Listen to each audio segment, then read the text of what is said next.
শনিবার দিন রাত্রেবেলায় মেঘার সাথে কথা বলতে বলতে হঠাৎ করে দীপুদা আর মেঘার প্ল্যান হয়ে গেল আমরা নাকি কাল ওদের বাড়ি যাচ্ছি।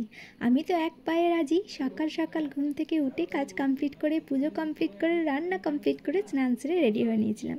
রান্নার মধ্যে করেছিলাম সবজি দিয়ে একটু মাছের ঝোল, ওল সেদ্ধ আর উচ্ছে আলু সেদ্ধ।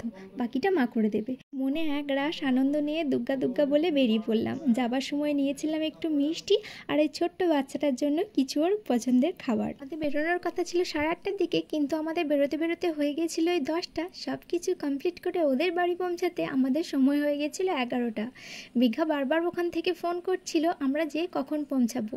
ওখানে যাবার পর তো মেঘা ভীষণ রেগে, বাপ্পাদা বলছে তোমরা 8:30টায় ঢুকবে বলে মেঘা আমাকে সকাল সকাল ঘুম থেকে উঠে বাজারে পাঠিয়েছে। আমার মনেও ছিল ওকে দেখার জন্য ভীষণ তাড়া, কিন্তু বেশ খানিকটা যাবার পরই আমার হাজব্যান্ড আবার চায়ের দোকান থেকে দাঁড়িয়ে পড়েছিল। তারপরে সব কিছু কমপ্লিট করে আমরা পৌঁছে গেলাম বোকরায়। এই বোকরায় আমার পিসুমণির বাড়ি। ওই যে রাস্তাটা, ওখান থেকে বেশ খানিকটা গেলেই আমার পিসুমণির বাড়ি। ব্যাস ঢুকে গেলাম মুগরো।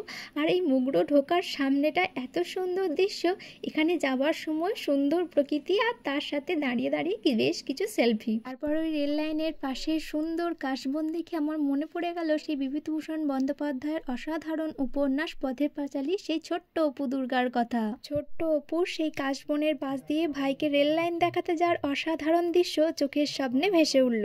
ইউনিভার্সিটির স্যারদের অসাধারণ সান্নিধ্যে পড়া পথের পাঁচালী সেই ছোট্ট অপু দুর্গার কথা আর ছোট্ট ছোট্ট ইউনিভার্সিটির স্মৃতি আমি আমার হাজবেন্ডের সাথে শেয়ার করতে করতে পৌঁছে গেলাম বুনির বাড়ি।